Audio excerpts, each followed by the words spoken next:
What's up, everybody? So welcome back to my channel, Green Man Grows 7.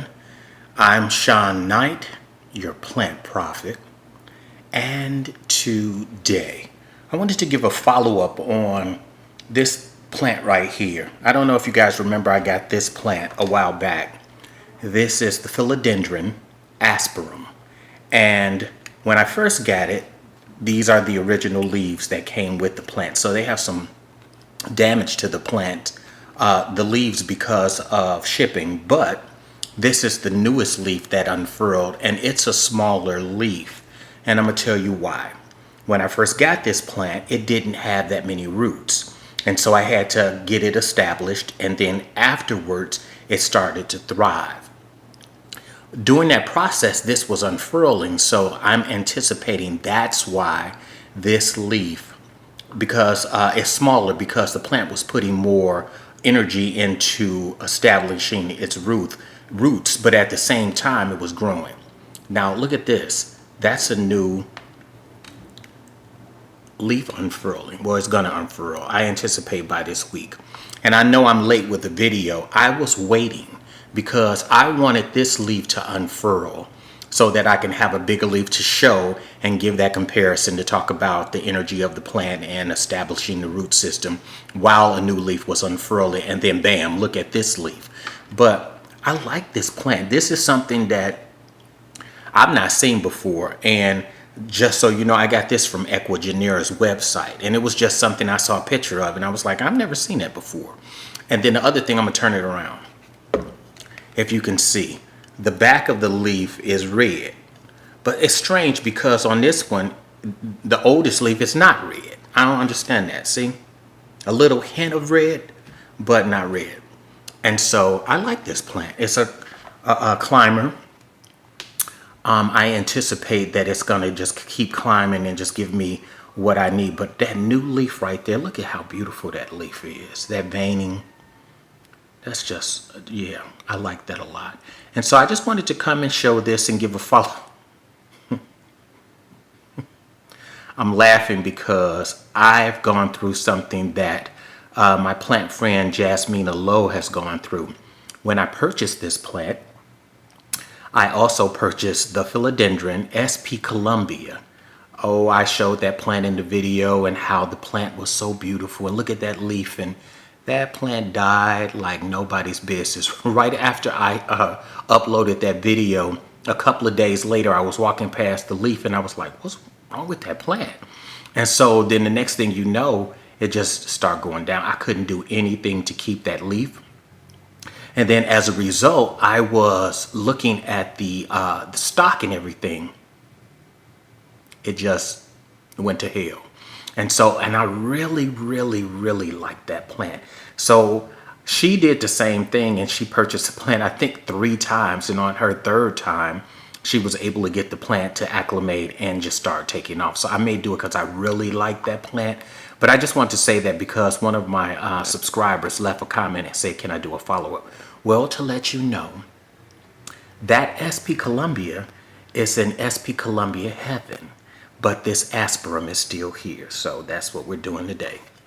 And there you go with that. But look at that. Forgive me, you guys. I'm sitting in the office area, so to speak, of my loft. And this office chair I have is just squeaky as I don't know what. So please forgive me for that. But look at that.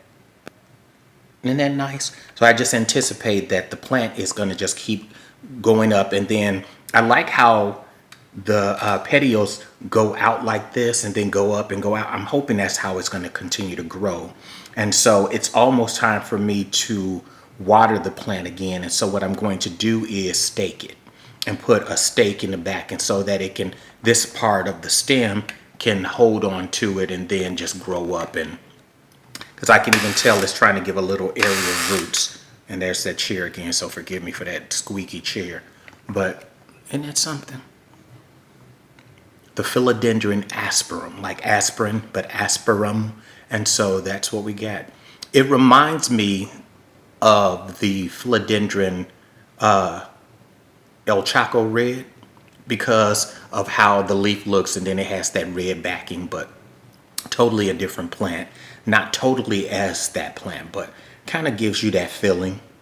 And so, like I said, I went looking online, looking for videos for this plant to see if there were other people that have this plant that can give me some helpful hints. But it's a philodendron, and so we know, about that. And so I will keep you posted. And you know what? I'm gonna say this. I know a lot of us want these plants to be perfect. Nature is not perfect. The perfect part of nature is the unperfect part, where a tree will grow and have less leaves and you sit it next to something else and it's beautiful. These imperfections on the leaves, I don't mind. Now, I'm not going to lie to you and tell you that I wouldn't want all of the leaves to look like this. Even this leaf being smaller, I don't have a problem with that. Because if you look at it in the totality and the wholeness of what the plant is, it's giving you a look. And we bring things from nature into a branch will fall and hit a plant and damage it in nature, and you walk past it in a park or in the forest and see it, and there you go. That's beauty, and you still see the beauty in it. So I'm not going to cut these off because it has this little bit of whatever that. I'm going to leave them on there and let the plant continue to grow and do what it's going to do and give me what it's going to give me. But I anticipate again that if you can see, look at that. This leaf is going to be bigger than this leaf because the root system is now well established and it's just doing what it needs. And then I'm going to say this because this is so crazy.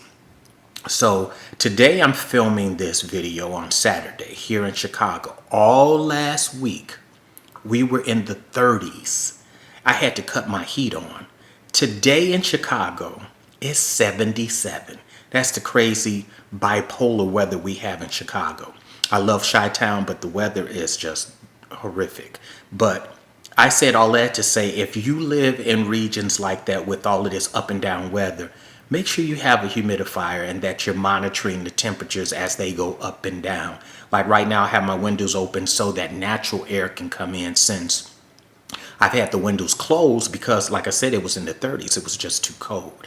But look at that baby right there. So I will keep you guys updated on this baby right here and just say, yeah, if you have not, please hit that like button, but also subscribe. And I want to thank you guys. I'm almost at 500. I know a lot of people have way more than 500 people on their channel, but look, when you first start out and you don't have anybody and you keep doing what you love and you keep putting your best foot forward, and now you get to 500 people, that is amazing, and that's something to celebrate. So I want to thank all of you for that, and peace.